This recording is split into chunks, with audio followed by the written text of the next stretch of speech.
Buried for the cost of billion-dollar backroom deals that profit from our loss. What good is tomorrow if born to die in waste? Is trust just an illusion? Is a promise a mistake? And as sure as the sun shines, as sure as the grass grows and the rivers flow, I'll be there beside you, pulsing through your veins. You'll feel my heart, you know. Time has come to recognize deceptions of the past. Seek truth and stand together at last.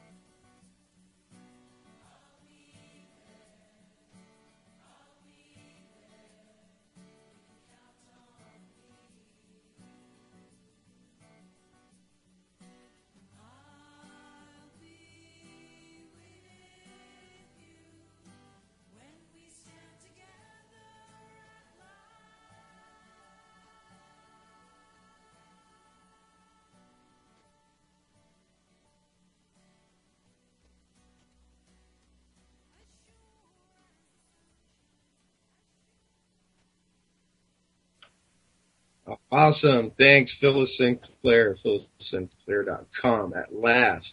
Hey, great show. Chuck Ocelli just proceeded with my friend James Impending, and Mark Hill called in. Way to go, Mark. Really some thought-provoking conversation. And Dodie from Before the First Cut is with me tonight. Welcome, Dodie. Hi there, Vince. Hey, good to talk to you again today. How are you? I'm good, but this is the third time we've talked today. Right. So, I was listening to you and Wendy this morning, and you guys really covered the background of where it started and how it's moved through at the Bundy Ranch. So I left there a week ago Friday, and I seen how things fell apart around there. So I thought you and I would talk about that, and I would interject along the way while you're giving the background of my observations. I was there for a good part of 2 weeks, and I think I have a pretty good perspective, at least on the surface. Let me just put it that way. Yeah. Well, I was looking back into it, and the BLM has been doing some atrocious things to these ranchers on the land in Nevada. I mean, as far as breaking into their homes and stealing their cattle, and I mean, this isn't about Bundy. This is about since 1994 is well, let me read part of this. Every month, Raymond Yoel, the 84-year-old former chief of the Shoshone Indian tribe in northeastern Nevada, has almost $200 garnished from his $1,150 Social Security check, and it all dates back to a 5 a.m. phone call on a Friday morning in 2002. That morning, a government official from the Bureau of Land Management told him to come down to a seizure site where the 132 cattle he owned were about to be impounded. When he arrived, men brandishing handguns told him he couldn't get any closer than 250 yards from his cattle. He watched from a distance as the government loaded the livestock onto stock trailers. Within a week, the cattle had been sold at a private auction for what Yoel estimated to be a quarter of their market value. The proceeds belonging to BLM, officials told him, paying a portion of the grazing fees he suddenly owed. It wasn't enough to cover the full debt, and the BLM sent Yoel a bill for $180,000. Now, Yoel has been fighting this in court for 20 years, people, and to this date, they are still taking money from his check every month. And that's just one of them. I mean, there was another one, and she was a congresswoman, and they took her land. But it all started in 1994. Clinton Interior Secretary Bruce Babbitt rushed through a total overhaul of the cattle, sheep grazing regulations over 260 million acres of land that was managed by the BLM and the Agricultural Department's U.S. Forest Service, the Washington Post reported. The 1994 rangeland reform regulations, including doubling the current fees charged to ranchers for public foliage and further environmental rules to prevent overgrazing. Opponents noted that in the run-up to the new regulations, the National Academy of Scientists where these agencies go for their scientific put on it. They said the agencies rely on expert analysis from these scientists, had issued a report concluding so little was known about the condition of the U.S. rangelands that the new standards were essentially a shot in the dark. But Babbitt forged ahead anyway. And it's a long article, and I'll put the link in for you guys, but it goes back to where they even took a congresswoman's land, and then they wouldn't renew her grazing permit, and then they cut off her water rights and fenced in all the water on their land, on the land, so that her cattle couldn't get to it. Her and her husband fought it for over 20 years. They died 7 years ago, and just about a week ago, their kids finally they settled it. And now it went in front of a lower district judge. It says, last May, the district court judge Robert Jones ruled that the government and the agents the government in the locale, sometimes in the 70s and 80s, entered into a conspiracy, a literal international conspiracy to deprive the Hags of not only their permit grazing rights for whatever reason, but also to deprive them of their vested property rights under the takings clause. And I find that's a sufficient basis to hold that there is irreparable harm if I don't restrain the government from continuing in this conduct. The judge found the government's demands for trespassing and damages from innocent ranchers to be adherent to the court, and I express on record my own conscience in that conduct. That's not just simply following the law and pursuing your management's right. It evidences an actual intent to destroy their water rights to get them off public lands. Jones went further and accused federal government personnel of racketeering under the federal RICO, that's the Racketeer Influenced and Corruption Organization statute, and accused them of extortion, mail fraud, and fraud in an attempt to kill the business of Mr. Haig. And you know what gets me? Is then it went to the Supreme Court and they ruled him down. They went against his ruling completely. So what do we have the Supreme Court for? You know, I mean, those are some pretty stiff charges for a judge to come across and say, you know, I mean, and that's been going on since 1994. So really, I don't feel this is about Bundy at all. It's about these corrupt, evil people coming in and taking and destroying families. And you can fight in the court system for years and years, but where do you get? Like that poor gentleman, 84 years old, and they're still taking money out of his monthly check every month. Right. So, and Bundy, you know, he's been ahead. in battle for, about 20 years in this legal thing here. And, he's basically concluded that, what you said, they're trying to run him out of business, and they're doing the very same thing to him. Whoa. Okay, I moved my phone. Mm-hmm. So, a lot of people have a lot of things to say about what's happened out there. some agree and disagree, but, as you and I were talking earlier, I think we really, as a whole, missed a really good place to take a stand at. You know, it was the first time in history we were able to, really say, look, you know, we're standing in the gap, and literally standing in the gap down there in that wash under that overpass. People said we no should have more. been there shoulder to shoulder. Yeah. Right. But, you know, and it's sad in our movement that we preach every day. Together, we have to unite. Well, where's the line that we can unite on? Because all I've heard is bickering, just like the mainstream media. And it's all about Bundy's a bigot, Bundy's this, Bundy's that. It's not about Bundy, people. It's about, we had a chance, when they backed down, we had a chance to say we've had enough. Not just about Bundy, not just about this, but about all the corruption that you are doing and putting on us when you're supposed to represent us. Exactly, huh? And the sheriff Gillespie of Clark County, he came up there that Saturday morning here near 3 weeks ago, I guess it's been now, and I was up on stage, my Forrest Gump moment. It was awesome. I want to tell that story just a little bit, how I got up on stage. But I'm all over the AP photos from the Washington Times and New York and all over in video. So, and the UCY.TV sign on Fox. I loved it. Hey. But I'm here, I'm in Arizona now, and I have satellite internet. Man, I wish I'd have had that there. That would be cool.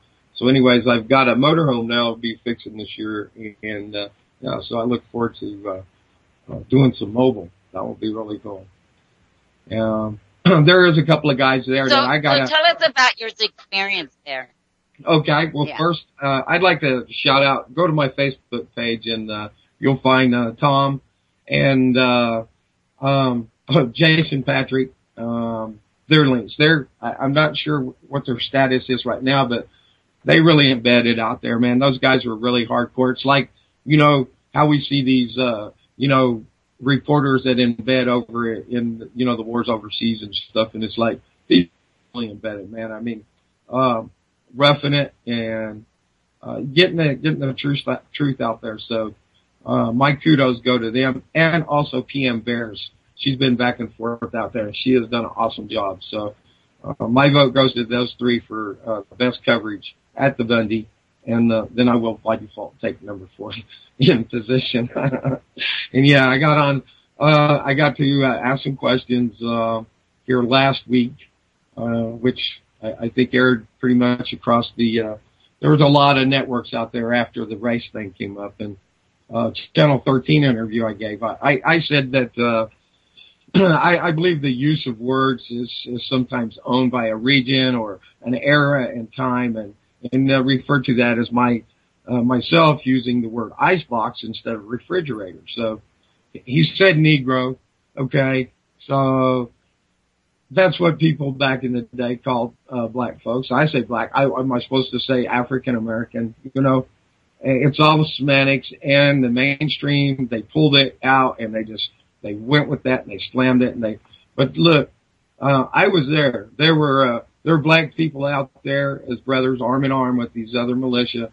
At the very beginning, there was people from all walks of life, you know, and it wasn't about, you know, God and guns. It included all rights. I mean, my cousin, well, I said my cousin, he's my cousin's, husband, but anyways, count him as blood. He was out there, man. He had a whole, like, I guess it was a World War I, 5-clip, carbine, you know. He went out there to stand, you know, and, people of different beliefs were there, and it wasn't isolated. And I saw it whittle away.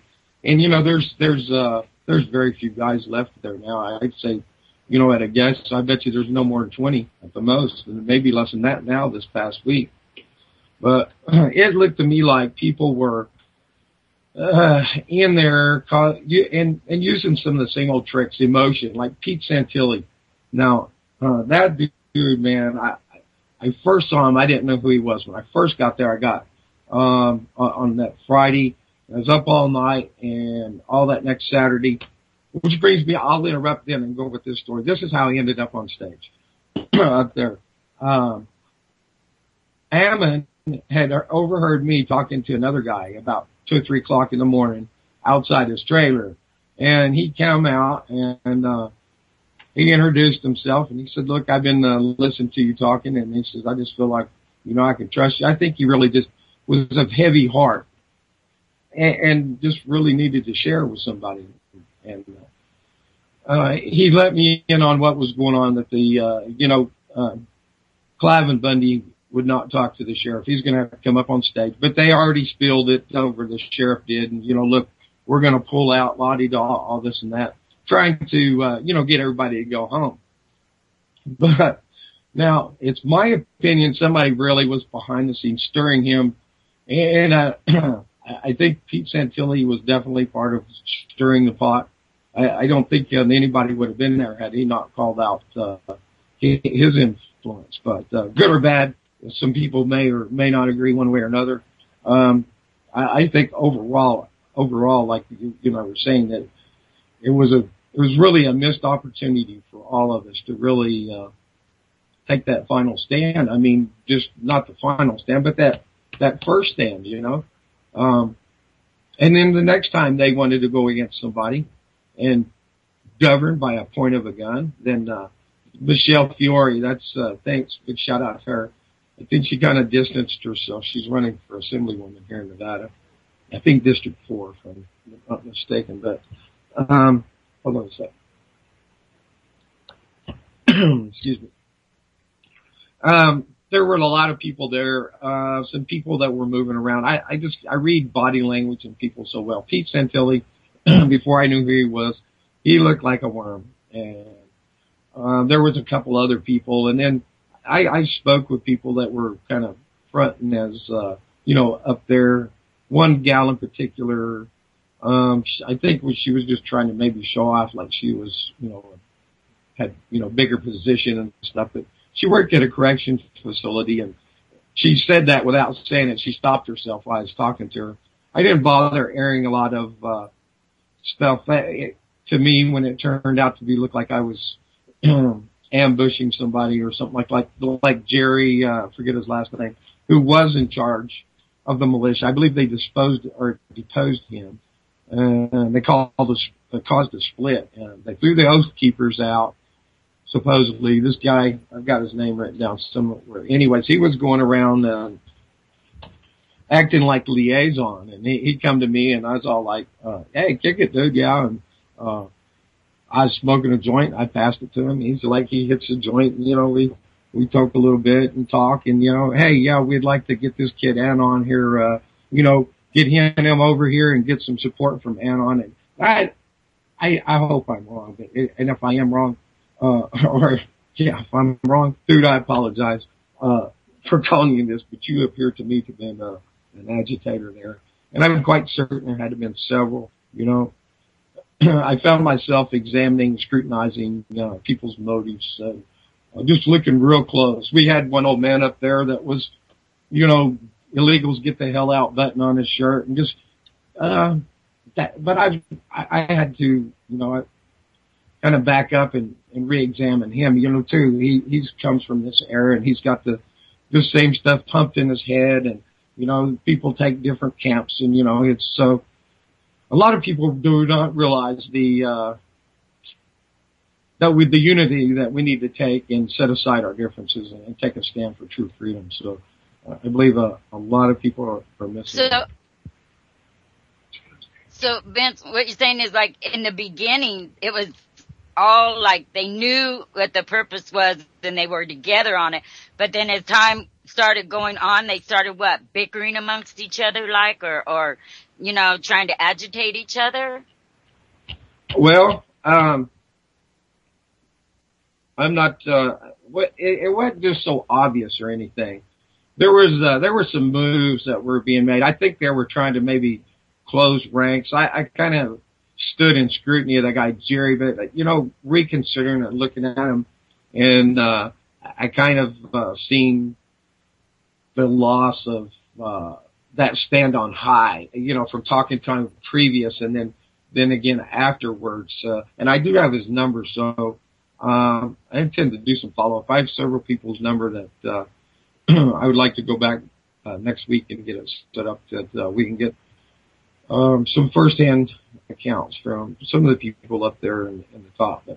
So, I can only guess. I hate to make accusations, but this guy, he comes in and then come back with agitation towards this anonymous kid and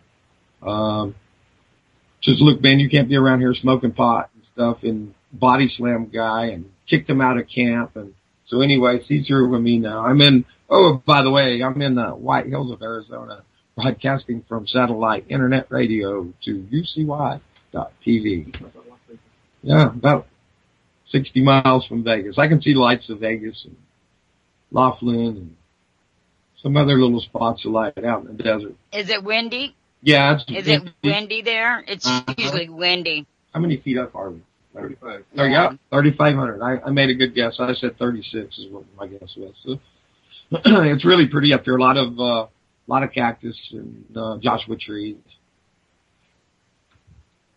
Yeah, my ranch was in high desert, and it's really beautiful. I mean, we got snow and everything, but the desert, man, when it's in bloom, it's just awesome.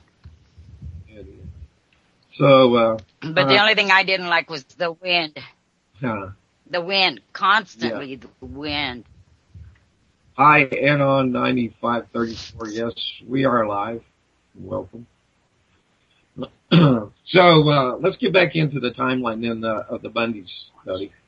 Oh, yeah, okay. Let me finish first. So,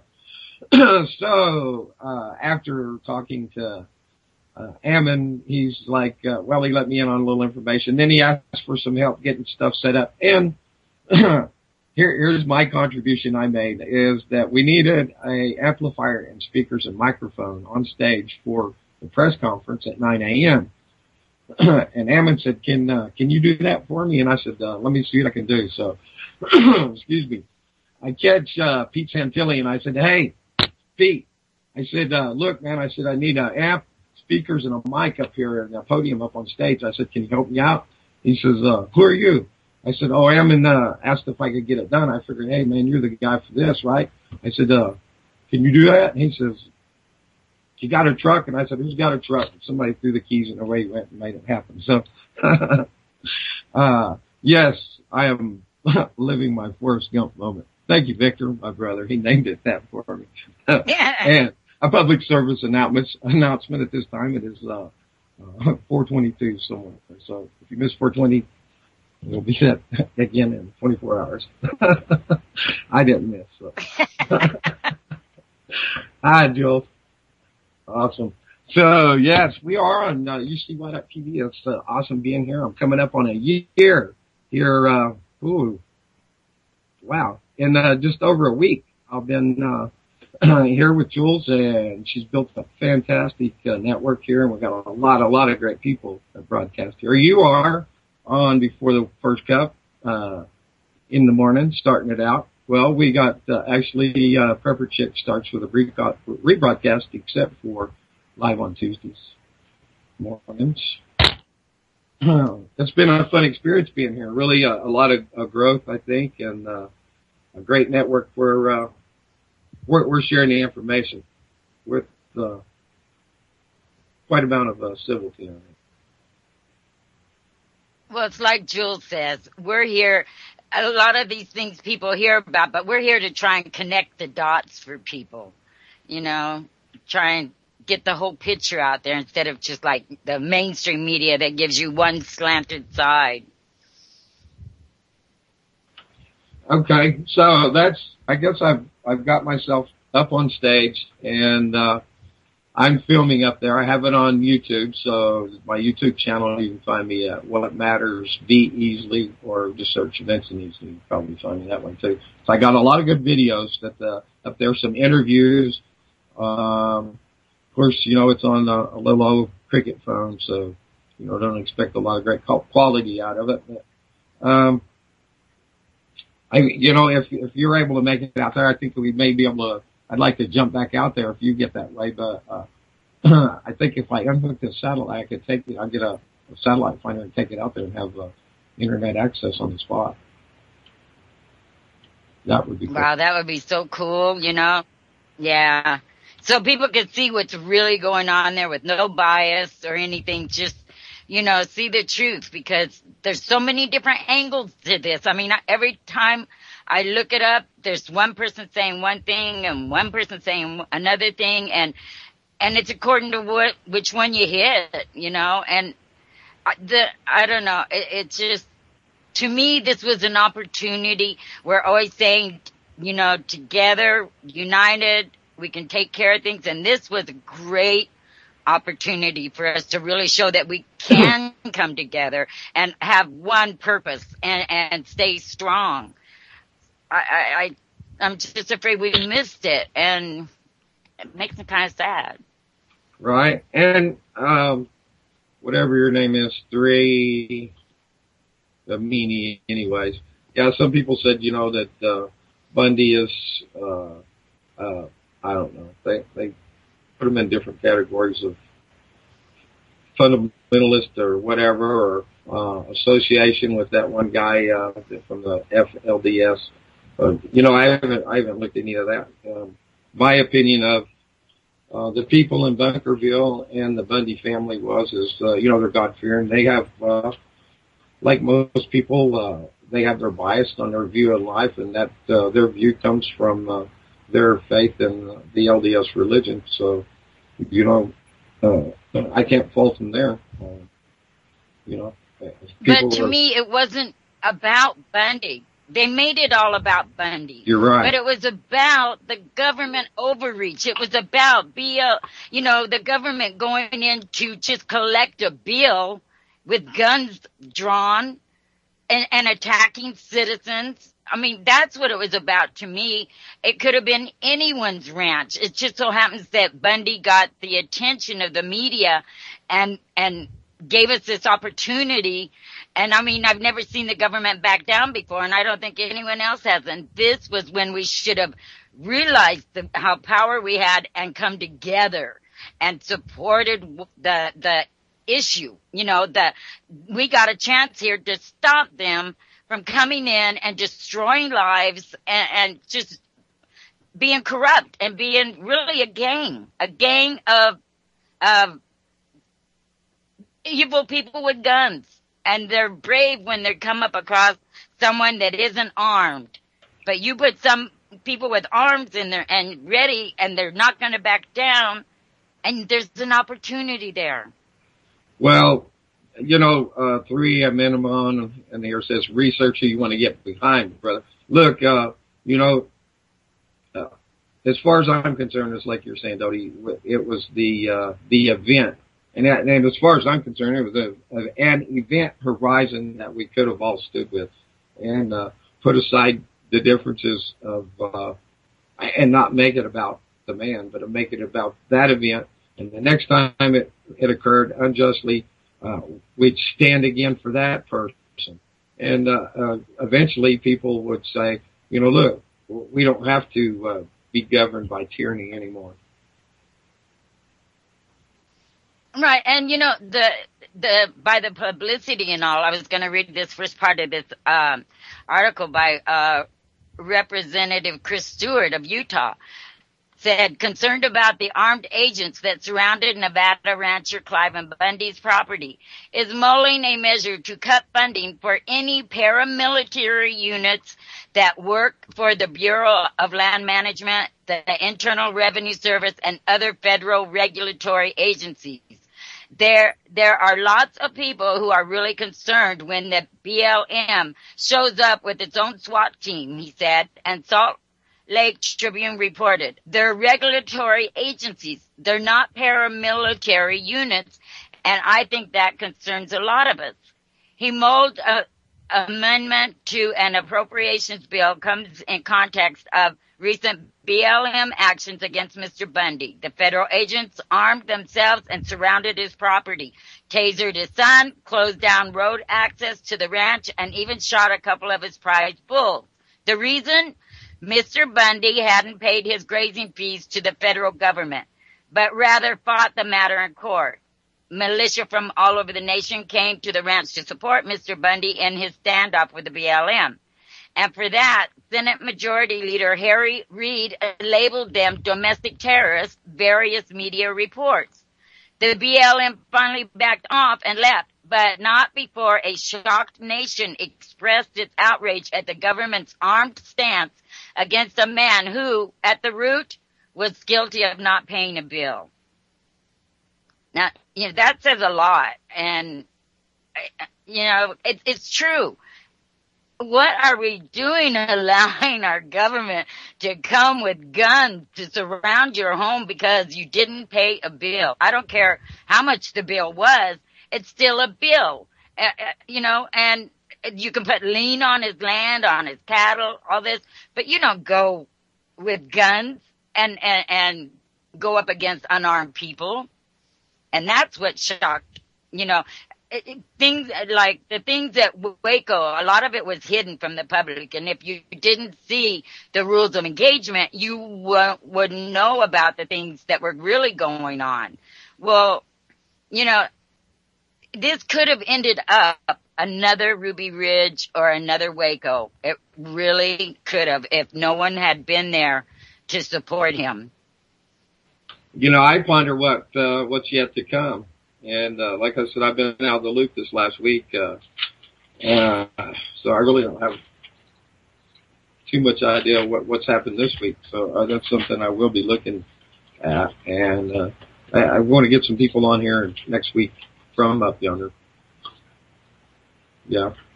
Okay. Yeah, I'm hoping to go. I mean, we're still looking for the parts for my car, but if we get it, because like I said, I want to go there because then I have to go on to Texas. But I want to go see for myself. I want to, like you said, I want to meet the people that dug in, that are still there, and I don't know. I just feel like we're always talking about united, and here's a chance for the ones of us that are on the West Coast to do just that. And you know what? You don't have to go with a gun to go, stand in support. I would invite everybody from every cause to go there with their signs and say we stand in defense of freedom from any aspect of society, from GMOs and everything else in between, on either side, that is, to come out and make this a point. You come by for a day, for an hour. I know, I hate just the weekend, people were rotating out there and standing shifts. Like I said, I don't know what the support is down to now, but I knew it was a bad idea when they started rounding everybody up into their central camp, kind of pulling in some of the people there that were just as free people, and come with their right to bear arms and said, we're gonna stand in the gap. And I think there was a pressure kind of for organization, and I disagreed with that. Still disagree with it, and I think that's how it resulted in the infighting. Sorry about that. The infighting that led to a split. People drew lines, and there were several people that were asked to leave, and Anon, like I said, he was, and he left under fear of under force, and fear, and so that guy right there, he was definitely. What do you think? Egos started playing a part in it. Their egos. It could be, and I might be wrong in trying to call some of these people out on, being in there to tear it down. But you've got to realize that certainly the government sent their best psychologists in there, that their best operatives, your spooks or whatever, and went in there and manipulated and managed the the flow of the whole deal, right?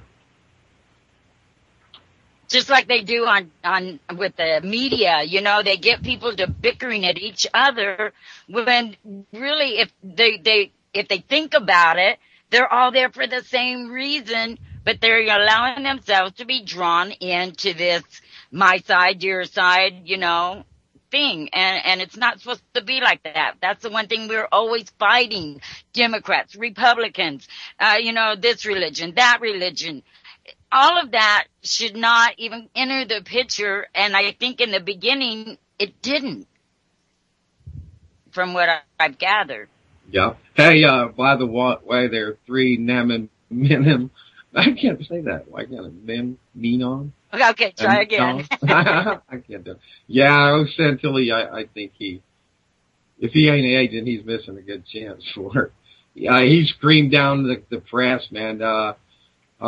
Antonio, I forget his last name, Channel 3 News guy interviewed me. He was asking some legitimate questions, how Bundy stood on, racism and so forth. And, he was pushing the envelope and, well, he should. I think, press has that obligation, not only duty, to ask some hard questions. So then, Santilli. But that wasn't yeah, but Santilli shouts him down. There's another guy.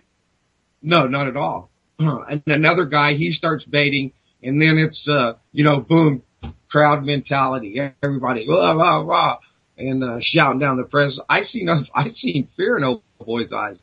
Santilli, he jumps up like, man, and he's wearing all camouflage, and he's got the do-rag on his head, camouflage, and he's all like, flies off, in a rage. Antonio was like, wow, man, this guy's going to jump on me or what? And then I think you have true fear. Now, there's been accusations that there's been nobody being stopped, and they say that there's been accusations by mainstream that people are being stopped by militia and not allowed to traverse the roads out there. But I seen one guy, that was, I think, a couple of weeks ago when that happened. I think he was kind of a little raged up or maybe just trying to, be that provocateur, because he did confront the press and was all like, y'all can't come down here and stuff. Like, he did block them, saying they can't come down a public road there. So that did happen. I saw it happen. And, well, I heard the BLM was blocking people from going through too. Well, that was, before I got there, because I got there on a Friday, and it was just like them few days before when, the Bundy son and the gal that was pregnant and the elderly woman were knocked down, tasered, and generally just abused by these jackbooted thugs. Why, by the way, are we, militarizing all these agencies? IRS can come collecting debt from you at the point of a gun. BLM can come collect the debt of you at the point of a gun. Thank you, Michelle. And those people were unarmed. Not everybody wasn't. This happened. No, but this was before the militia showed up, right? Wasn't it the day before? Right, yeah, beforehand. Yeah, when they were just there alone. And it was what had happened, why, they wanted to inspect this truck coming out of there. They come out of the hills up there with backhoe, with a dump truck, and some, several cars. And it's all like, hey, excuse me, that's where I graze my cattle and water them. And, have you rustled some of my cattle? I'd like to have a look inside the back of that truck, if you please. And, so that's when that happened. Now, what had occurred, actually, what they did up there, they did go up there and they tore down some 100-year-old and older water holes, just broke them open where they emptied, so the cows couldn't water there. But in doing so, they also cut out the supply, the water supply for all of those other animals that have been watering there, from the lowliest insect on up to the burro and bighorn sheep and the little jackrabbit and cottontail in between. So these guys are criminals, man, as far as like, cruelty to animals gives you a good, anyone that can be purposely cruel to animals, that tells you about their mentality. Right. Well, if I can holler at Hawk, Desert Hawk is out here in the desert with me, y'all. And, Look, here he comes. And what I've done is asked him to talk about some batteries. He's made a list. We want to do some projects out here. Ought to be fun. All right. Okay, here's Hawk on. Say hi, Hawk. Hello. Let's see if we can hear you. I got the mic on the other side. Can y'all hear Hawk? Hello. Sit down. Go ahead. Sit down. Okay. There, I can hear him. Okay. Okay. Got you. Go ahead, Vince. Excuse me. Okay. Excuse me. Let me move the mic over here. Closer. Okay. We do have the Desert Hawk in the Hawk. Yes, that's me. In the desert. Here in the desert of White Hill. Nice to meet you. You bet. I've listened to UCY for probably 8 months or so. And I've been in chat a few times. Bunch of times. Yeah. Controversial on occasion. Yeah, I've seen you there. Not always, but we're going to build a spaceship. Well, that's going to be a while. Hey, that's I have underfunded. Tesla's plans. I have Okay. Tesla's plans of how he made his first spaceship. I hadn't heard that he made one, but I know he knew a lot of stuff. Oh yeah. Hmm. No, Well- he built him and Edwards built the first one, and through Doug Yorgi, he sent me the plans. I'll send them to you. It's fascinating. Oh, okay. Well, Vince wanted me to talk about some batteries. Yeah. I think he was looking for just some basic explanations of what batteries are and where they came from and things along those lines. And so I figured I'd start out with the Baghdad battery. And I'm sure, have you heard of that one? Just go ahead and explain. Okay. Yeah, the Baghdad No. battery, it's probably like 3,000 years old, and they find it in sediments and ruined cities. And if memory serves, it's just a copper rod inside of a clay pot, and they'd fill it up with lemon juice or whatever fruit juice they had around at the time, and they had electricity. Because what would happen is you would get a galvanic reaction between the copper, the electrolyte, and the minerals in the clay. Anyways, but yeah, nowadays there's all kinds of energy technology out there that, I mean, if they had electricity 3,000 years ago, imagine what we can come up with now. God, Yeah. really? Got audio, okay. But another one that's interesting and more recent, going back to World War II, is the ammonia flow battery. And recently, some big companies have been coming out with large size flow batteries, and what that does is instead of storing the electricity in the battery, they pump the electrolyte through it and store the electrolyte in barrels so that it can be mechanically pumped back through and get that energy back. If that makes sense. Is that kind of how they do with windmills? I mean, where you make the electricity and store it in batteries and then use it from that? Is that kind of like that? Yes, yeah, the energy source can be different things, but most of them on a large scale require some kind of battery bank. And the advantage of a flow battery is that it uses less metal, it uses less material, but it can have the same amount or more storage capacity. But it starts getting into complex variables, but that's the basics of it. Anyways, Vince, you can. So, and they stored it in barrels? Yeah, I mean, big barrels? The potential energy is stored chemically in the electrolyte fluid that's stored in barrels or a tank. Tell me how a Okay. D battery works. How does a D battery work? Well, there's two kinds, but one's a dry cell. That's the most popular, and that's a carbon rod in the center with the zinc rod is in the center, and there's carbon powder around it, and the positive and negative terminals are, the positive would be the carbon. No, the positive would be the zinc, and the negative would be the carbon. But it's basically just wrapped up in some cardboard, and they put some good connections on it, and put a label on it, and you got yourself a dry cell. And then what's the other one? Well, the most popular is the alkaline, and be far from me that I don't know the exact chemicals, but that's more of a galvanic reaction with. Oh wow! I'm gonna have to say I don't know. I know it's called an alkaline battery, and they're very popular. That's because it's called alkaline because it's an alkaline base electrolyte, but they've been around for years. Cool. So I have this kit where it comes with AA batteries, but then it has like a D-size plastic thing that you stick that in, the AA battery, once it's charged, and you can use it in a flashlight like a D-cell battery.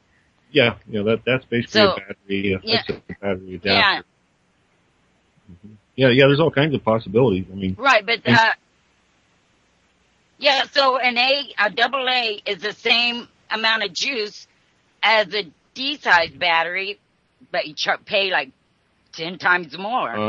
No, the A is smaller. You have to have about 3 A's to equal 1 D, for the size and the amperage. Oh, okay. But, it depends. I mean, if you talk to electrical engineers, you can take batteries and run them parallel or series and come up with different combinations for different voltages.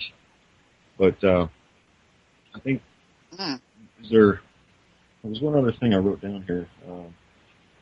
We got the latest thing I've been studying is something called a crystal battery, and the closest thing in history I can find is called a CAPTRET. That's basically referred to as a self-charging capacitor. And then I'm thinking there was one in the 30s called like the Brown's Gate or the electron pump, but I don't have my full files with me yet. My computer is still on the way, but I'm fairly familiar with these crystal batteries, and from what I can see, they do work. But I'm going to hand this. Unless Vince has another question, I'm going to. No, appreciate it. Okay, I'm glad you let me on the air here with you. We're up here in the high desert, so I'm going to pass the mic. Thank you. That was some good information. Yeah. You guys have a good night. I'd like to be able to learn some stuff here about this other stuff I don't know about. Right, and being like if you're going to be traveling in a trailer, it'd be good to know these different forms of power that you can use. Yeah, I think it'd be neat to be able to make, a big battery, because, when you start looking at saving energy, in batteries, that gets to be a very big expense, trying to have a big enough battery bank. So I think it'd be interesting if you could build, a big, huge battery in like a Rubbermaid trash can, Hey, Jimmy, good to have you in. So, Uncle Jimmy from Boiler Room Radio on UCY.TV, Monday, Wednesdays, and Fridays. So listen, I got somebody else. This is going to be interesting because it's pretty deep. So we're going to do some philosophy, science, the metaphysical. We'll see what it seems to you. Anyways, so I'm kind of giving it a little bit of a calling of the mechanics of being. So, Leonard, go ahead. Oh yeah, hey. Vince and I met down at Bundy's. I was there in '93 when this around that time when this thing first came down, and I've kind of watched from a distance. And so when it came down again, I hurried out there and was able to be under the bridge there and at the gate with everybody else. And during that time, I ran into Vince here, and he's come out here with some of his buddies and moved into my little high desert spot here in White Hills, and we've got a little community growing here, and we're pretty excited about things. But the thing that kind of caught his attention with me is a book I'm writing now. I'm working on the title, and we've been discussing the title of the book. But I'm pretty well done with the book. But I was kind of thinking about the entitling it "The Mechanics of Salvation." He's thinking maybe the mechanics of being and those kinds of things. So that's still up in the air. But one of the things about this, one of the things I've been very interested in is that, you know, there's all kinds of prophecies about around 2000 A.D. that there's supposed to be some sort of paradigm shift. The end of the world, Maya calendar, and other Old New Testament both talk about a time about this time that something big was supposed to happen, and it was supposed to somehow create a time of peace. You know, some people call it a millennium. It was supposed to be a time of peace and harmony for 1,000 years or so. And what I'm noticing is that I've been thinking a lot about what that could be, and I've come up with some pretty good. Well, that's what my book's about. And one of the things I noticed that is, I used to, of course, I was raised in a religion, but it stopped answering my questions. But I noticed that,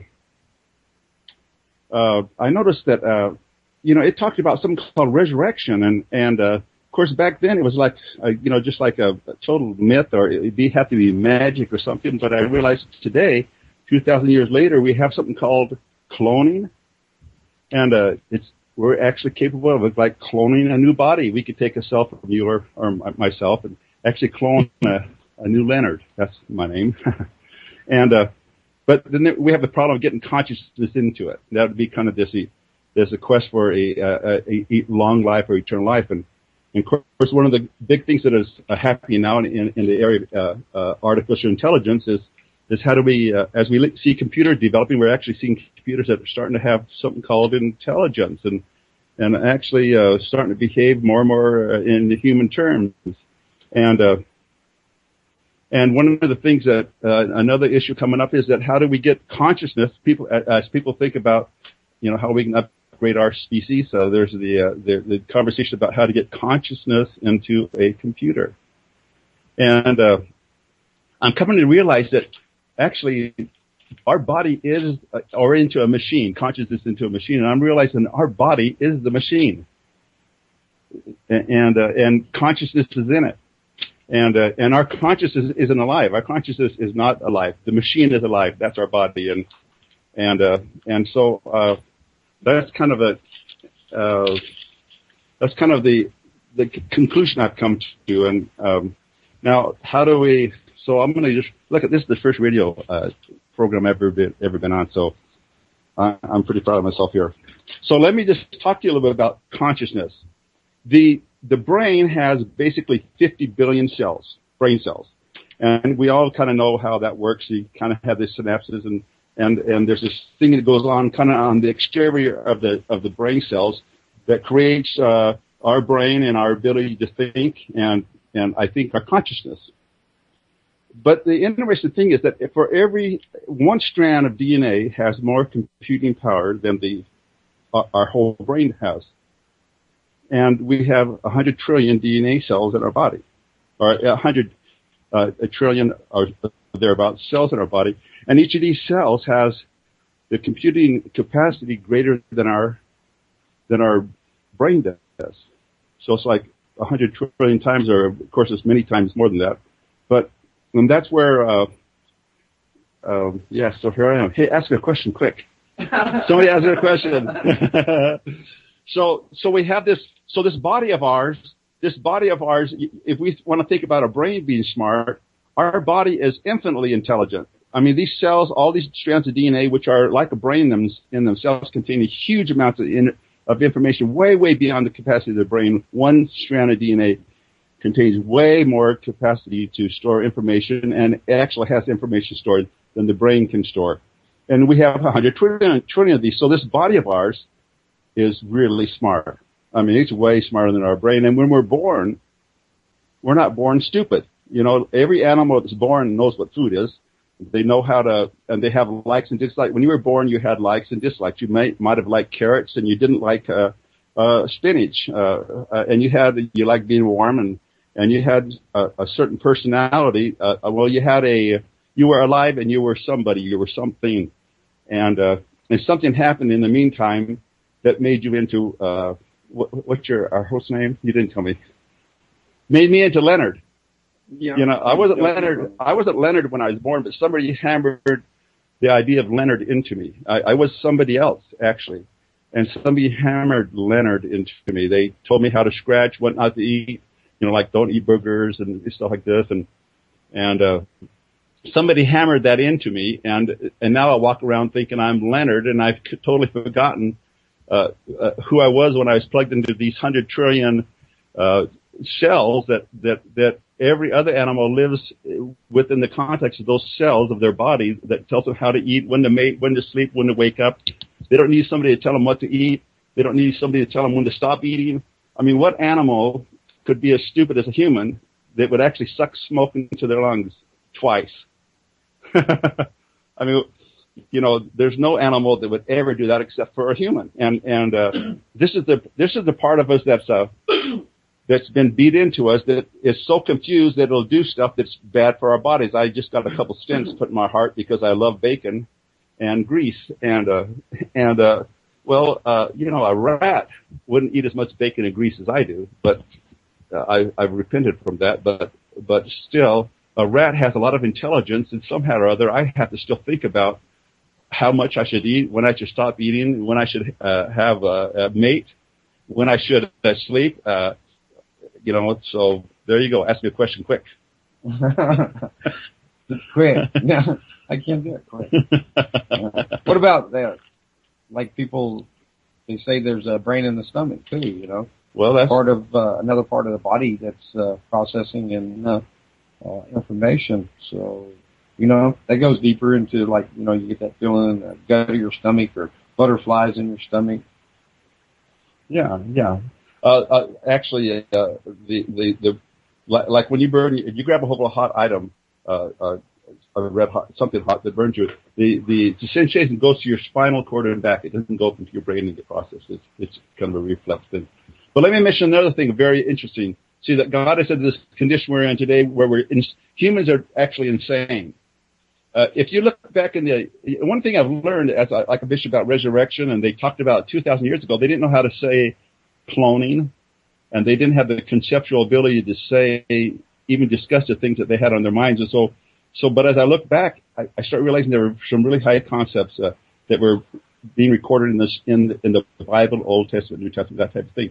But in the Garden of Eden, if you know the story there, Lucifer did certain things to these indigenous people called Adam and Eve. They were buck naked, living in the jungle, eating bananas, doing whatever they wanted to do, and then some invader came there. We call him the serpent, or we call him Lucifer, and he taught them some ideas, including covering their fur with a fig leaf, and he taught them other things that caused them to fall from their connection with, and I'm going to tell you right now, with that higher self, which is the 100 trillion cells that knows perfectly how to live their life. They fell into something that we could call maybe ego. And if you take that little experience and you bring it into our world today, if you notice, every time a Western missionary finds an indigenous people living in their little Garden of Eden, eating bananas and eating bugs, whatever it tastes like food they eat, just like every other animal, every time a Western missionary finds a culture like this, we do exactly what Lucifer did in the garden. This recorded. We tell them to put some pants on. We teach them a real important principle that if it's hot, if it's cold, you put clothes on, and when it gets hot, you keep the clothes on. I mean, every creature knows that, you know, any human that's intelligent knows that when it gets hot, you take your clothes off, and when it gets cold, you put clothes on. But we teach them all these crazy things that kind of like in the Garden of Eden, and their culture is ruined, and they end up, you look at your Native Americans, the life they live now, after we've contacted them as Western missionaries. And then another interesting point, another level down, is when we're, as parents, and by the way, I have a master's degree in child development, family relations, marriage and family counseling. But we as parents, when we have little children that are born to us who are very smart, they know, for example, that worms are good food. That's why every parent catches their child with a worm in their mouth, because they know that a little baby knows that a worm is good food, because they are. They taste like food, they feel like food, but you never catch a baby with a stink bug in its mouth, because they know, the baby already knows this, that a stink bug is bad food. But The baby soon learns that worms are bad food because when they eat the worm or they have it in their mouth, bad things happen to them. And so they learn that worms aren't good food because of the bad things that happen to them. And so at both levels, we see Lucifer in the garden. We see Westerner missionaries doing certain things to indigenous people that reflect the Garden of Eden story. And then we see we as parents doing the same thing to our little babies, teaching them all these silly rules that gets them so confused that they don't know how to live their life without somebody telling them. And then I guess I could bottom out my whole conversation here is if it walks like a duck, remember Lucifer in the garden, if it walks like a duck and it quacks like a duck, it's a duck. And the same thing applies to devils. If that was a devil in the garden and missionaries, Western missionaries do what the devil did, and we as parents do to our children what a lot of things similar to what that devil did, then quack, quack. Quack, quack. Now, and the final point here is that's good news because now that we can start realizing who we really are, we can begin to think about how it is that we're going to get out of this fix, this hellish world we live in. And that's part of this here new paradigm that has been talked about around this time, 2012 or whatever, that we're going to move into this new paradigm of the truth that's going to bring us peace and happiness. And so knowing that we quack like a devil is good information. I thought I was good. I thought I was righteous. I was like, praise the Lord, aren't I good? And now I realize I quack. So. Well, thanks, Leonard. I'm glad to have you on. Oh, yeah. Very interesting conversations we've had. Of course, I'm probably completely unique in what all I supposed to believe, or as I like to now call my beliefs to be notions. Yeah, that's how I've really kind of come about on my discovery. I'm not going to tell you I know everything because I don't, but I do know quite a bit about a lot of stuff. I really do. And what I don't know, I like to try to learn a little bit more about, and that's the purpose here. We got Jose coming on, and he's going to talk about the 10 Commandments for divorced people. After that is Double Crossed with Drew David and Chuck. Some of the best radio right here on UCY.TV. Dodie, thank you so much for coming along. You're great, and I love to listen to you all the time. She may be away from the speaker. Hey, Jose, welcome. How are you? I think so. Where's Jose? Yeah. There you are. I see you. Yeah, you put a picture up of yourself. Yeah, you have your picture up on Skype now. About Skype. Yeah. Yeah. Well, that was my complaint that Skype wouldn't let me log in until I put a picture up, and I'm like, I already have a picture at home. Remember, I'm what am I? I'm off location today, right? Right, and I had to log in on another computer, and it did the same for me. And I put my picture as the shirt my brother got me. It's way cool. It says Vincent and UCY.TV, and the other side it says What Matters Worldwide with a easy signal. It's pretty cool. Thanks, Dodie. Thanks for coming. I really appreciate you. I love Dodie. She is an awesome, awesome person. And some of the things Leonard is talking about is, no matter how we explore it, discuss it, or perceive it for ourselves, the bottom line is this relationship that we have between each other. Well, Anon, I'm glad you listened anyways, 27. The point is, we need to explore how we are interacting with each other and go about it in the fashion that some call no victim, no crime, do unto your neighbor, and so on and so forth. So with that, thank you, Jose. Thanks for everybody listening. And I'm turning this over to Jose, and I'll see you back at the end of the hour. And appreciate everybody joining in chat. Good to be here from a distant location. Yeah, that is something that the previous speaker was talking about. I wish I was able to have joined in on him because I would have said, yes, you're so right. The problem with what Vincent just said, where you teach somebody to, treat everybody else the way you want to be treated, is it does become a little ethnocentric, especially in that we assume that how we treat other people is we assume that how we want to be treated is how other people want to be treated themselves. The assumption is that we know what's good and it has to be good for everyone else. And I argue constantly that you only know, until you start doing research and find out for yourself, basically all you know is what someone else wants you to know. And we could, go on example after example, but my favorite example kind of makes, somebody I love dearly look bad, but when my second wife was leaving me, was divorcing me for the second time, I went to my mom and I said, Mom, she's leaving me and I don't know what to do.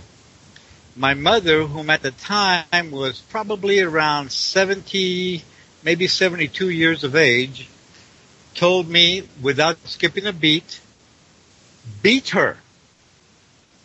My mother came from a generation where if a woman didn't do what her husband said to do, he had a right to beat her.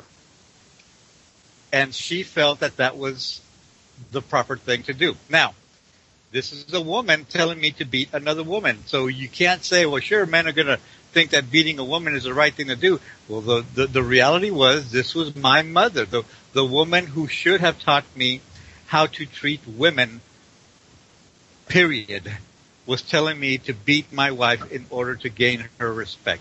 Well, we need more than to be able to do and act towards others as we feel we want them to do or act towards us. We need to find out what those others consider appropriate or, pleasant. And I'll remind you that, one of the things that makes people think poorly about feminists or feminism is the fact that during the 60s and 70s, a man would hold a door for a woman. It turned out the woman was a feminist, and she'd jump all over him and start yelling at him because, feminists know the tradition behind holding a door open for a woman, and that tradition maintains that a gentleman should hold a door open for a woman because a woman historically was too weak to open her own doors. And, I can get, deeper into that someday. I've discussed it on previous shows. But, so men are like, well, screw that. Feminists are just anti-men. Feminists are not anti-men. Feminists are pro-equality. And pro-equality is, if I can open the door myself, why should you open it for me? And this is, how we get into trouble, especially when we're trying to get into relationships, right? Well, I was supposed to discuss how to pick the right mate a few weeks ago, but we got sidetracked. Today, out of inspiration of something that's going on in my personal life with some friends and clients and so on and so forth, we're going to discuss. What were we going to discuss? I think I advertised the Bill of, was it the Bill of Rights or the Ten Commandments? I think it was the Ten Commandments for divorced parents, okay? But I also want to get into the Bill of Rights, which is also 10. And luckily we've got plenty of time. And this goes right along with what I was talking about just earlier, how we do things based on what other people want us to do. And every teenager knows what I'm talking about. Unfortunately, teenagers grow up and forget that they knew everything and start, sort of selling out or accepting or settling. Okay, but I'm going to I'm gonna kind of remind you that as you're raised by your parents, the parents' job basically is to make sure that you reach the age of 18 alive. Anything more that they have accomplished is gravy, and anything less is unacceptable. So when I say that, the parents' duty is to make sure that you reach a certain age alive.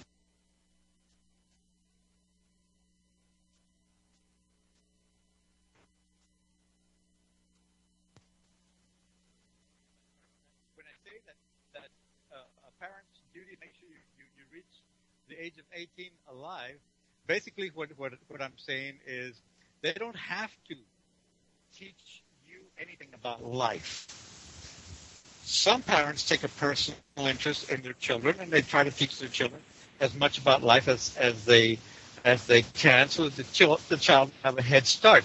But when you become a teenager, you start wondering if what your parent is teaching you is true, or is it just some crap your parent was teaching you to make life easier for your parent? Because it sure seems to make life more difficult for the teenager, right?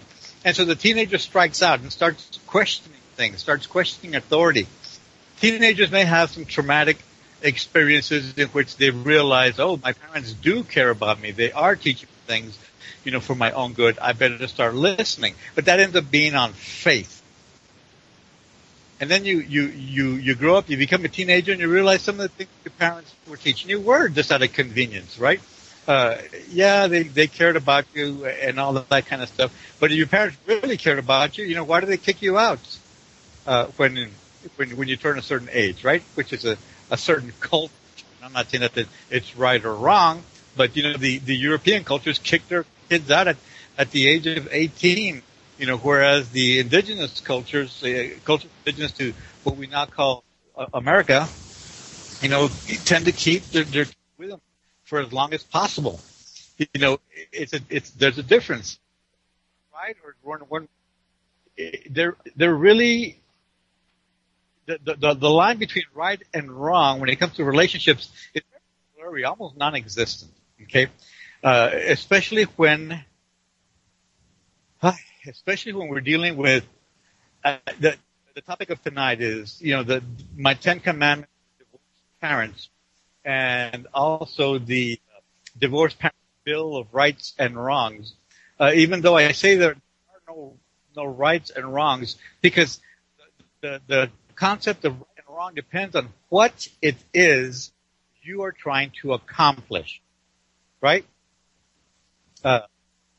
If you're trying to get a hug from somebody, let's say a stranger. If you're trying to get a hug from a stranger, would you go up to that stranger and slap that stranger in the face? Well, it's not wrong for you to slap that stranger in the face, because in some cultures, a slap in the face is a sign of endearment. A lot of, especially Southern European countries consider a good slap, not a hard slap where you almost break somebody's neck, but a good pat on the face as a sign of endearment. And you go up there and you give somebody a sign of endearment, slap in the face, you're probably less likely to get a hug out of that person, especially. Okay.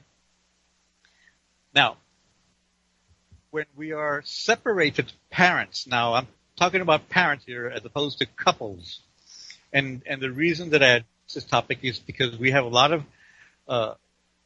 single parent children out there. These single parent children are creating a phenomenon in Western culture that is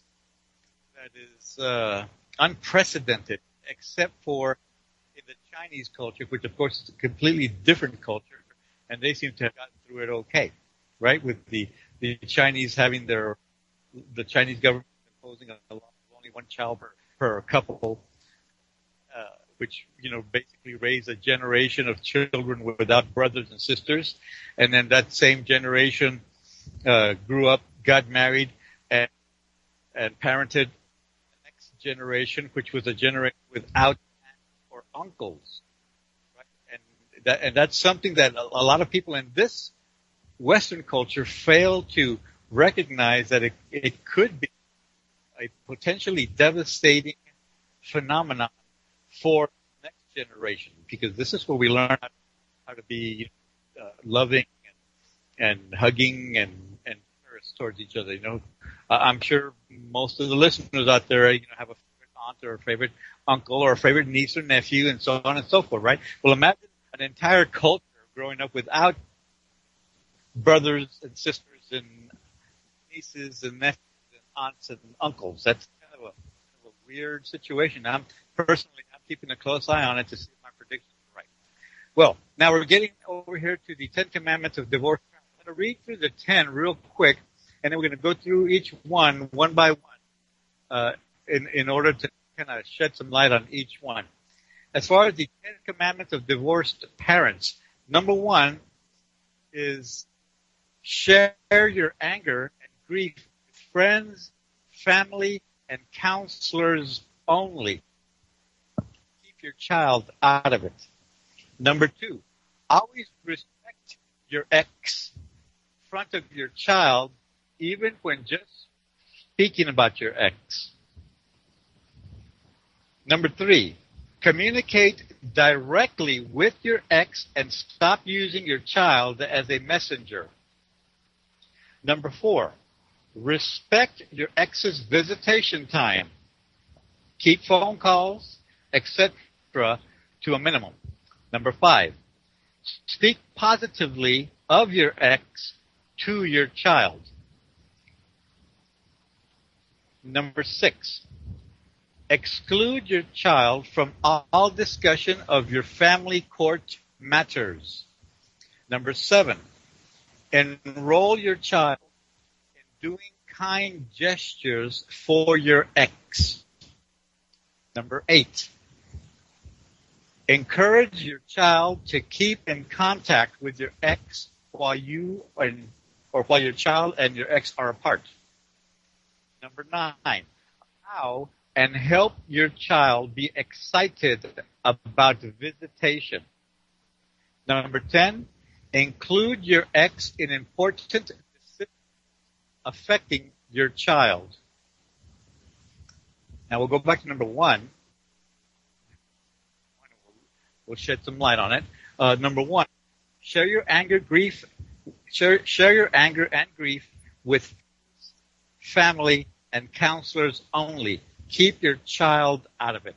Now, the main problem with the 10 Commandments for divorced parents is that there is a lot of emotion, there's a lot of anger, there's a lot of resentment involved in, I would like to say day-to-day activity, but anyone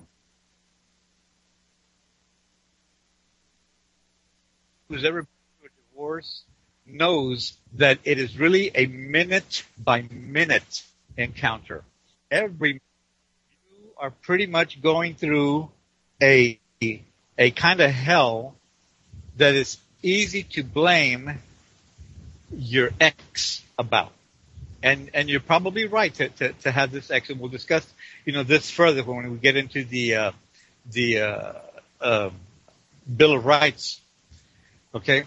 Now, when you have this anger and this grief that you're experiencing because of your divorce, you can speak to your brother, your sister, your mother, your father, your cousins. Most of those people that I just mentioned are people that have a vested interest in your life, especially if they have an opinion of your ex. They may not have liked your ex, and they're like, well, good, I'm glad you got rid of that jerk. It's about time. I was wondering, when really, this is why I'm in the business, because as a counselor, counselors when there are good counselors, and there are a lot of bad counselors out there, instead of saying bad counselors, I should say inadequate counselors. There are a lot of inadequate counselors out there. But a counselor should be neutral and allow you to share your anger and your grief with the counselor without, well, supporting you without encouraging you to be dysfunctional towards your spouse or your ex-spouse. Now, when you're home and you're throwing a fit because of something your ex did, or you just got off the phone with him and you're really angry, if you allow your child to behavior, it's going to affect the child. It's going to affect the child. And I think you're doing the child a favor. And I have heard clients tell me this. She needs to know the same about a female child, to know what a jerk her father is. Well, if she needs to know what a jerk her father is, she should be given the opportunity to learn it like everybody else, with formulating an opinion, because she thinks this is what makes her mother happy. I bring the child in a situation where the child has to choose between the parents and has to choose which this she's going to prefer. The best bet is always, and I know that I boast that I do not give advice, that I avoid giving advice. You know, these are the 10 Commandments kind of are advice, okay? Commandment 2, always respect your ex in front of your child, even when you're just speaking of the ex. That child has two parental figures to follow. One is the mother and one is the father, generally speaking. And that child believes that when the world crumbles apart, they're falling and crawling out from under the ground and devouring human beings by the dozen, that child believes that his or her two parents can save her. What is that saying that it was written by a poet in the movie? Oh shoot, I even forgot the name. The Crow.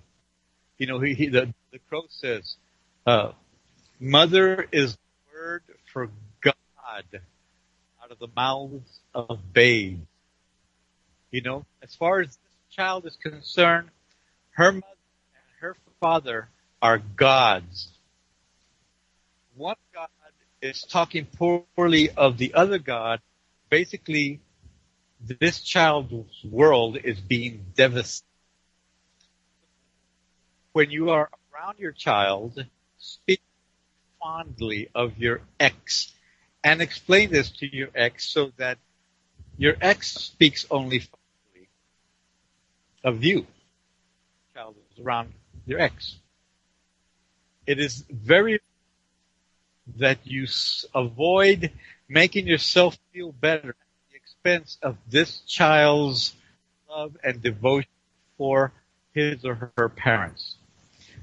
3, communicate directly with your ex and stop using your child as a messenger. This is one of the common mistakes, you know, especially when, you know, moms send their kid off to visitation with their dad and say, and tell your dad, when is the child support check going to come in? Well, that child doesn't even know what the heck child support is, much less what it means to tell her father or his father, give his or her father a message like this, and what kind of a reaction to expect from the other parent or the other father, right? You know, if you can, at the very most, I would say you can write a note to the parent and stick it in the child's backpack so that the parent can find it and read it. But even that, to me, is a bit unacceptable, especially if the child is, you know, capable of reading. Basically, whether you like it or otherwise, because you made a child with this other adult, whether you want to qualify adult or you now have a child with this other person, and you will have to both learn to get along and communicate. It helps if you keep it strictly business. It helps if you avoid the small talk, like you might talk on the phone and you say, "Oh, hello, how are you doing?" Forget that. Just say, "Hello, X, I'm glad I got hold of you. This is what I need to do." And come out and say it all. And avoid any insults and avoid any innuendos. And if you're the type of person that micromanages childcare, learn to speak in the language your ex will listen to. Okay? You can always blame the ex for turning off. But if you know that your micromanaging turns off your ex, you need to tone down that micromanaging. You have to do your part to maintain the communication between you and your ex for the sake of your child. Number 4, respect your ex's visitation time. I have had who say, I don't trust my ex, so when my child is there, I'm going to call him every hour to make sure my child is okay. Well,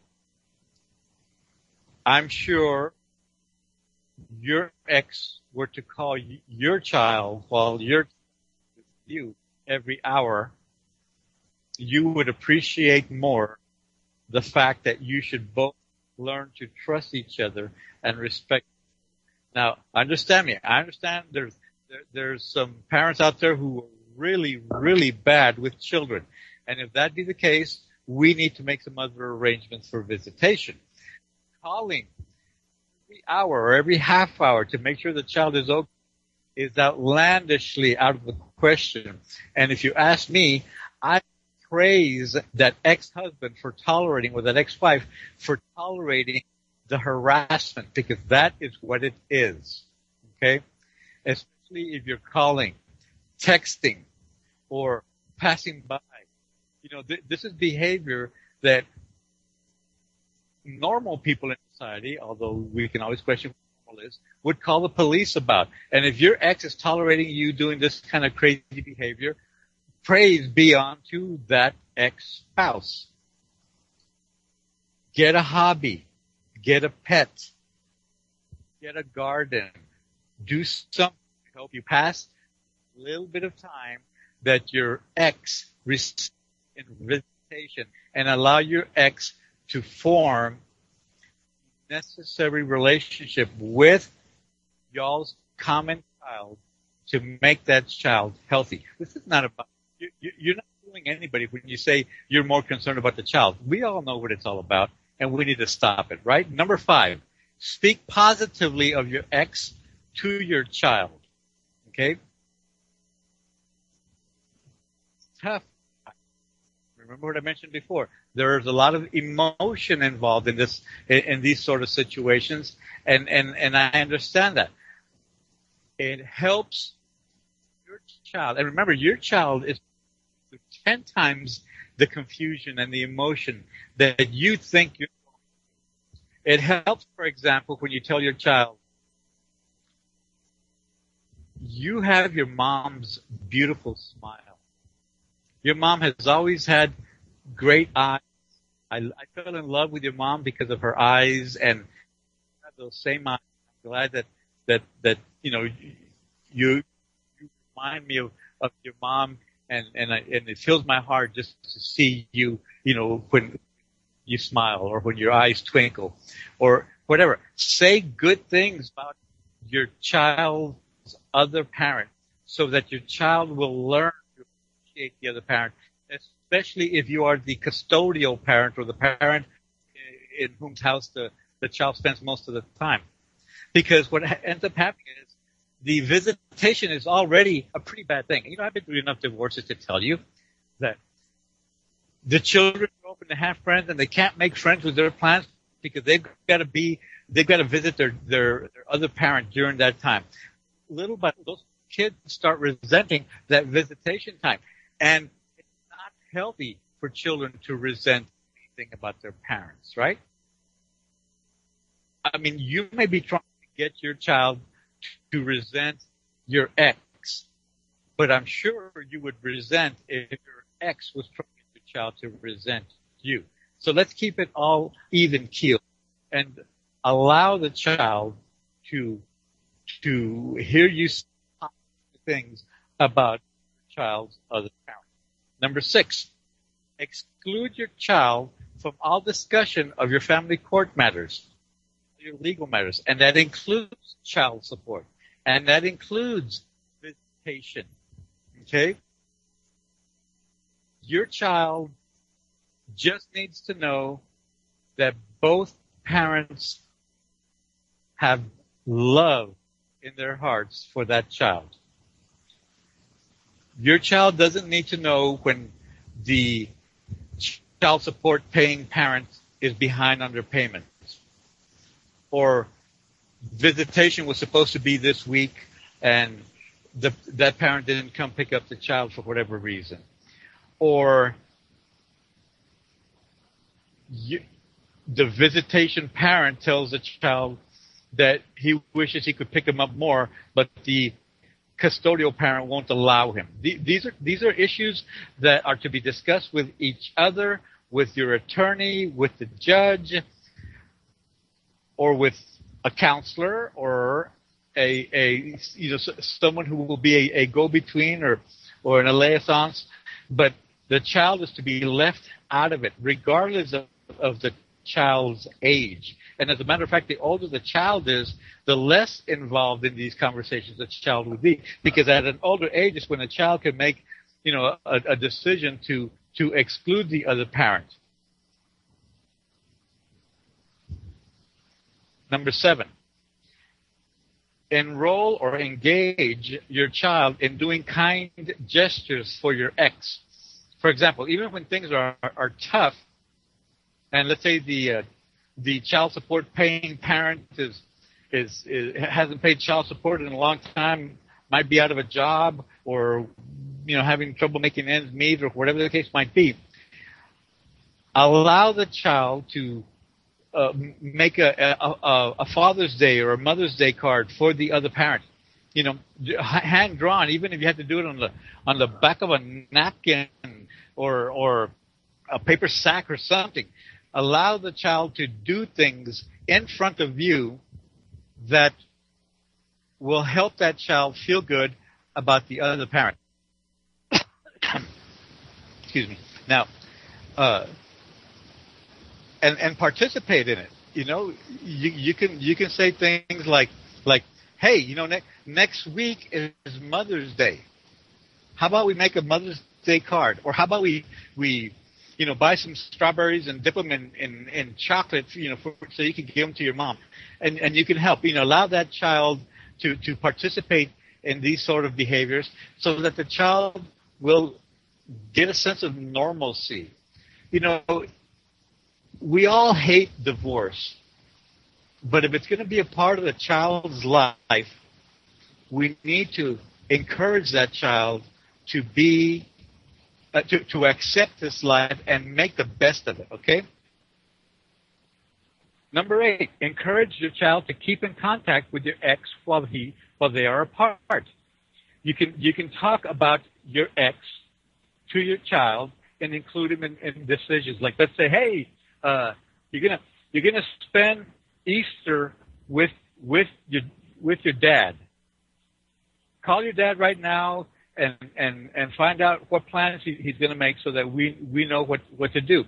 In the Mexicano culture, a good line would be, call your dad right now and ask him if he's going to have cascarones, or we can make some here.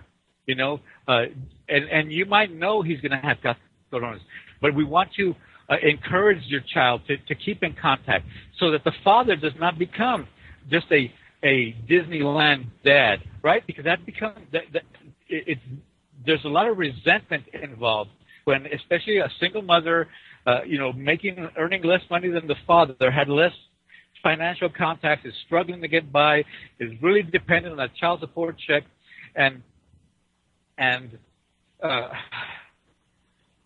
dad comes every other weekend and takes the kids off to Disneyland, right, or to Six Flags, or to Astroworld, whatever the case might be. It's been a while since I've been to any one of these places, so who knows what they're called now. And the mother resents that all she gets to do with the child is tell the child, no, we can't afford this, no, we can't afford that. And then dad comes in and, after maybe even being behind on his child support, and takes the kid off to have a great old time, where the kid hates coming back to mama because all mama does is tell him, no, you can't have an extra sandwich in your lunchbox. Okay? But a way to remedy that is when you encourage your child to keep in contact with the other parent. The other parent maintains a day-to-day activity where there's less guilt involved. The other parent maintains a day-to-day activity with the child so that there is less guilt involved on the visitation weekend, and that parent can focus on actually doing things to earn the child's love, spending time with them, as opposed to spending all the money and becoming a weekend dad and creating a division between the two parent or the child's two lifestyles, right? So you encourage your child to keep in contact, maybe even on a daily basis. That's what the child would do if y'all were still together, right? On a daily basis, get that child, call your dad and tell him how your day was. Call your mom, and tell them, what you had for lunch. It's not an attempt to keep the family together and possibly reunite the divorced parents. It is an attempt to maintain family cohesion. Change is very scary for adults. It's even scarier for children. So we're trying to maintain as much of the status quo as possible. Number 9, allow and help your child to be excited about visitation. Talk it up. Talk it up. Remember what I said earlier about a child starts to resent visitation because the child has to say, you can't make plans with his or her friends because that's the day or the weekend that the other parent is going to have visitation. So it ends up being a bummer for them. But talk it up. Say, hey, this weekend coming up is the day that you're going to have visitation with your dad. Hey, what do you think you guys are going to do? You think you'll go fishing? You think your dad will let you park the car or let you start the car, or talk it up. Be a part of your child's life, especially when that child's life has to do with the other parent. Encourage the other parent to do the same.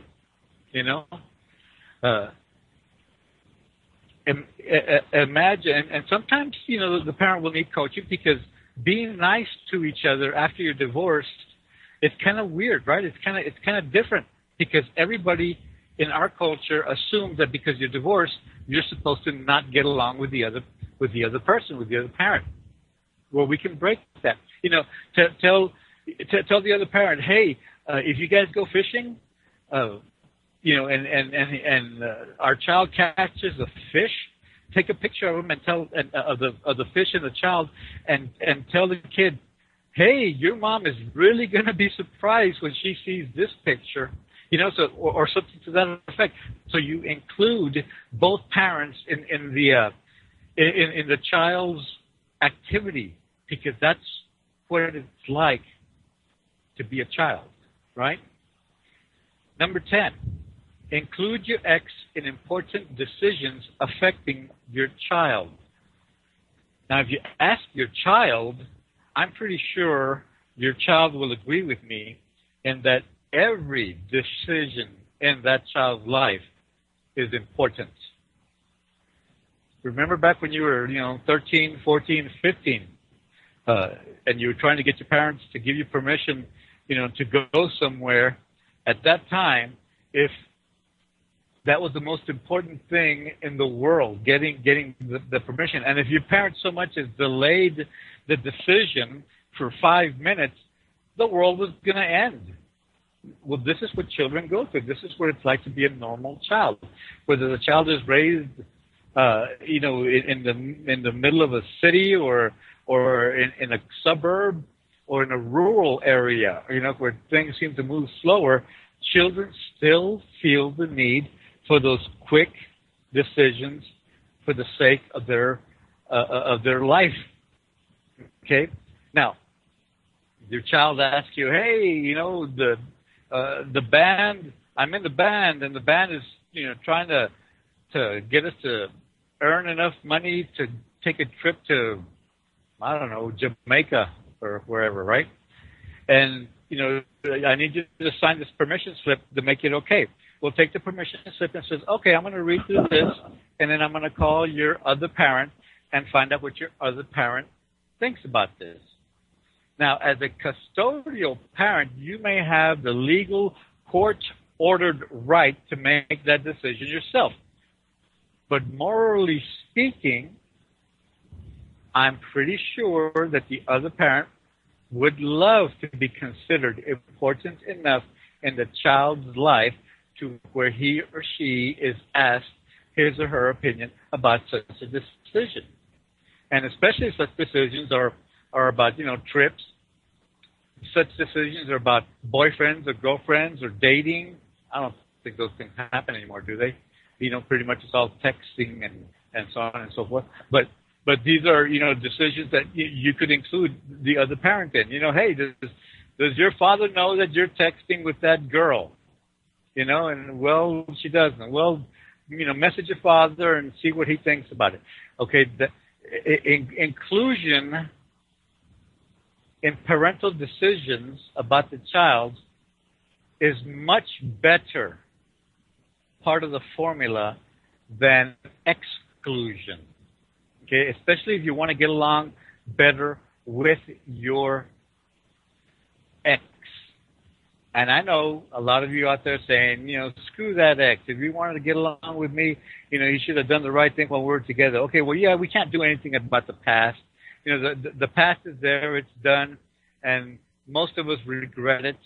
And, people who say, I don't regret anything about my life, well, those kind of people lack empathy. And the reason they don't regret anything about their life is, probably they've not done much, or they've hurt so many people that nobody loves them anyway, so they don't have to regret anything. Okay, that was the 10 commandments, or my 10 commandments for divorced parents. Now, I have a lot more information to give you as far as the 10 commandments are concerned, but I wanted to keep it to the number 10 because that's kind of what Christian-based societies are accustomed to having, especially Christian-based Republican societies that are based on a constitutional republic, such as the United States of America are supposed to be. That's another argument or a topic for another show. But as part of that constitutional republic, we also have the Bill of Rights, right, which is the first 10 amendments to the Constitution. And an amendment is, in addition to the Constitution. And anything that you add to a Constitution, of course, has the potential to be unconstitutional, right? So, that having been said, I'm going to go right into my divorced parent Bill of Rights and wrongs. Of course, remember, like I said before, that there's no such thing as right and wrong. It's just a matter of what your goal is. So, I'll read through these real quick again, these 10, and then we'll come back and discuss them in a little more detail later on. And I'm going to kind of take my time through these because there's less discussion, I believe, and of course on the hour. Anyway, as the divorced parent Bill of Rights and Wrongs, you have a right to, 1, be hurt and angry, and to heal and to forgive your ex and to forgive yourself. Number 2, you have a right to be uncomfortable around your ex. Number 3, you have a right to share your thoughts with friends, family, professionals, excluding your child. I know we discussed that earlier. Number 4, you have a right to move on and be happy. Number 5, you have a right to remember ex fondly as you learn to heal. Number 6, you have a right to be spoken to with respect by your ex and reciprocate the same. Number 7, you have a right to ask that discussion with your ex be professional and on topic only. Number 8, you have a right to make mistakes without being punished for them by your ex. Number 9, you have a right to communicate with your ex regarding visitation, child support, etc. Number 10, you have a right to be a parent to your child even when times are difficult. Now, different from the 10 Commandments of divorced parents, the Bill of Rights and Wrongs are a little more emotionally involved, and as I mentioned, before, that there is a lot of emotion. There is a lot of emotion when you're dealing with this stuff. So whenever there's emotion involved, there's a, when there's a lot of emotion involved, then there's a lot of rash decisions or quick decisions and so on and so forth, which make for the need to apologize or feel guilty later. Now, go back here to number 1. You have a right to be hurt and angry and to heal, forgive your ex and yourself. These things are part of the grieving process. Breakup is even worse than losing someone to death. Because when you lose somebody that you love to death, they're gone. They're gone. They've been cremated, or they've been buried, or they've been eaten by elephants, or whatever the case might be. They are gone. However, when you divorce somebody or just break up, you see them. Sometimes you see them every day. You used to go to the same places, and now you go to the same places, and you run into them. And even worse, you might run into them while they're being happy with someone else. And that's even worse than losing somebody to death. That's even worse than watching them get devoured by an elephant, by a herd of. Hey, it could happen. Okay?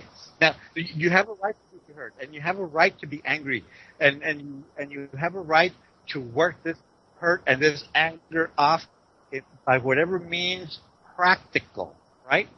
You can work out, you can lift weights, you can chop down trees, or move parked cars with your bare muscles.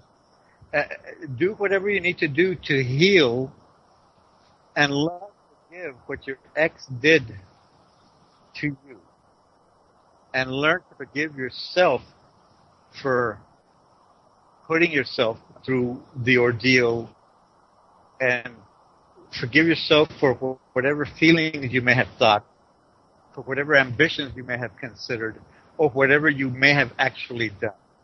Forgiving yourself is a big part of getting over the grieving process in a breakup. We'll discuss that later on in another show. I think I could do a whole hour on that show alone. Okay? You have a right to be uncomfortable around your ex. You guys did some pretty intimate things that it's kind of hard to face. And you have a right to say,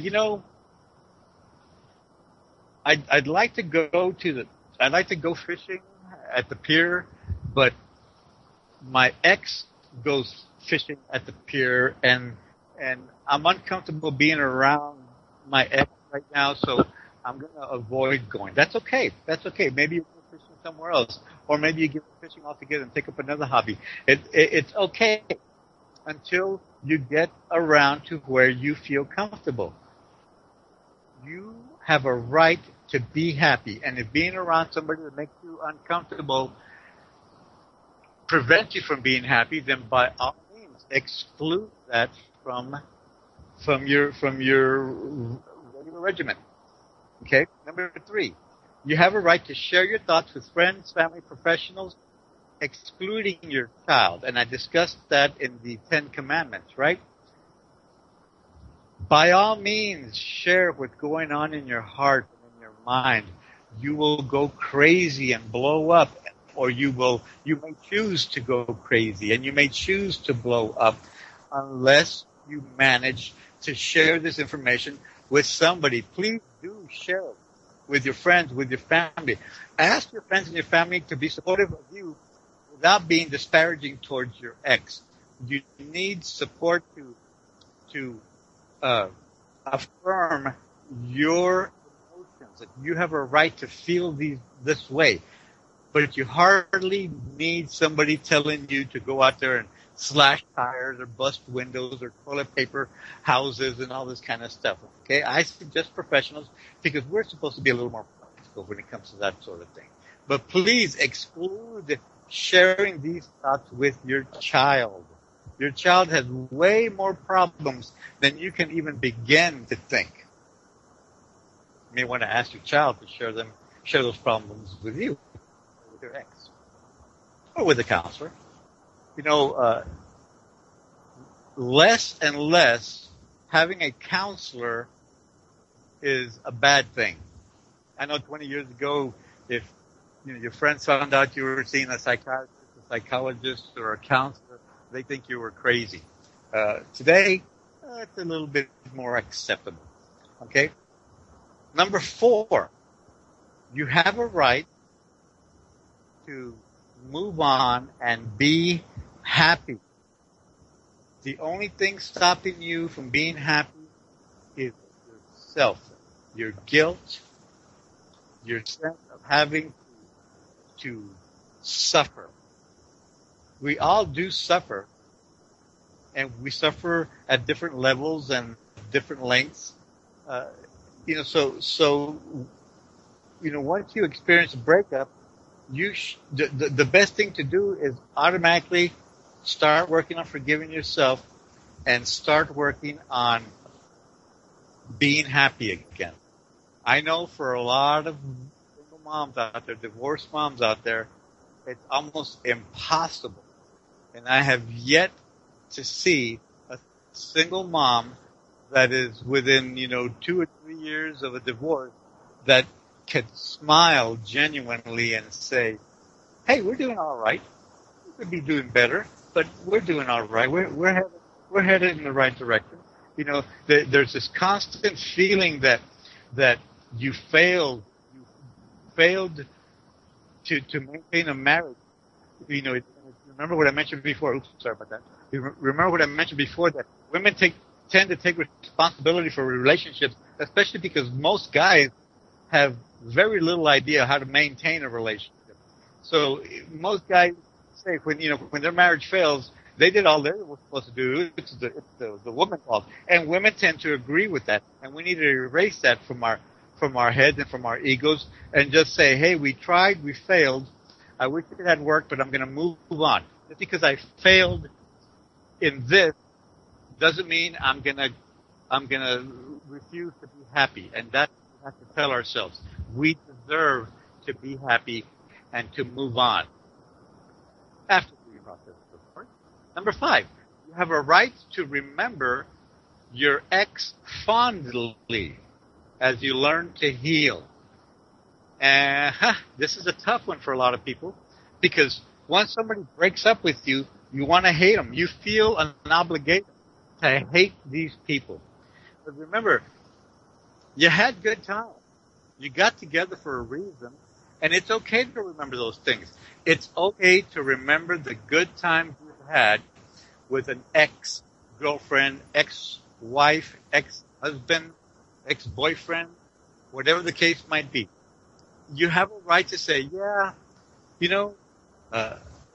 my ex-boyfriend, my boyfriend at the time, we went on a trip to San Antonio, took a walk on the Riverwalk. It was the most romantic time of my life.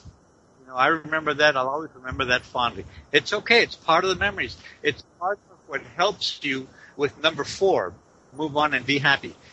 You can remember those things and smile. It's okay. You have my permission. Number 6, you have a right to be spoken to with respect by your ex-spouse and reciprocate in kind. And this is better arranged ahead of time. You can, when you're speaking and your ex interrupts you, it's good to say, hey, please let me finish. I have something important to tell you, but if you keep interrupting me, I'm going to hang up without giving you the information that I want to give you.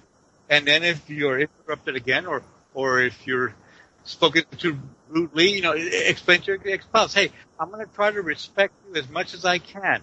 It's hard right now because we're still angry and there's a lot of emotion involved. But let's speak to each other respectfully, or I'm going to have to hang up and we'll try it again later, because we have a right to be respected regardless of what we did in the past. We cannot change the past, right? Moving on, number 7, you have a right to ask that a discussion with ex be professional and on topic. And as a matter of fact, I recommend, okay, and I spoke about this earlier in the 10th Commandment. Okay,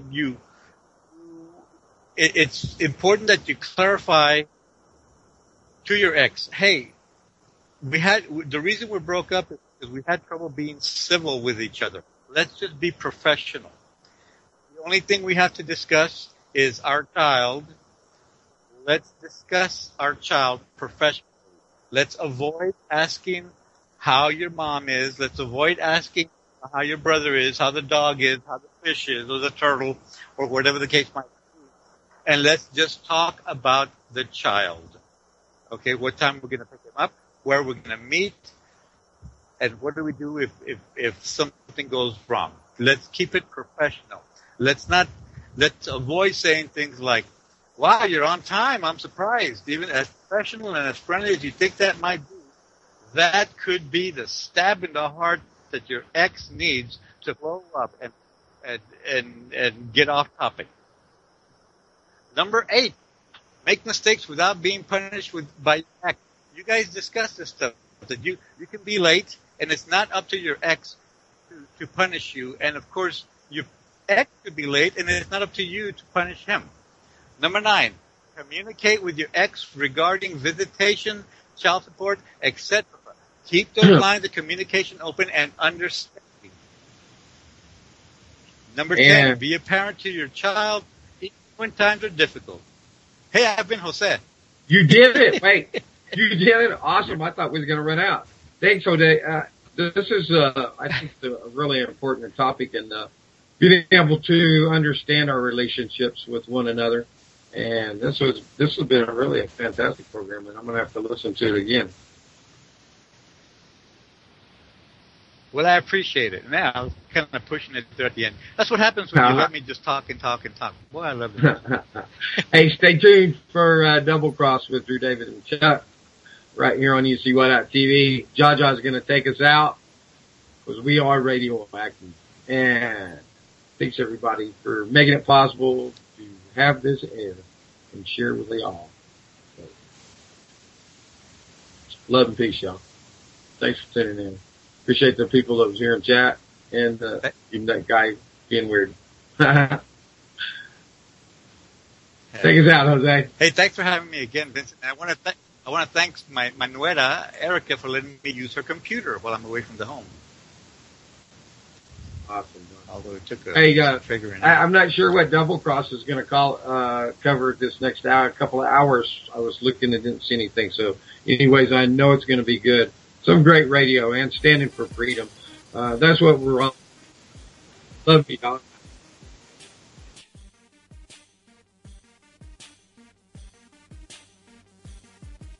Democrats, Republicans, your information's jumbling. The USA is crumbling. Y'all sit back, dumb as shit. The mass invasion, the home invasions. The CPS is coming to snatch your babies. These confiscations, the conversations. The operating within the zones we traded. We're in the matrix, now we're totally raided. They infiltrated, finally the devil gave in. If you can't hear me, then Pump up the volume. Make Donald Bin Laden, Osama, Obama, bring up something real. Legalize marijuana. Everything on a bong hit is as blunt as Madonna. Radioactive, intergalactic, counterattack.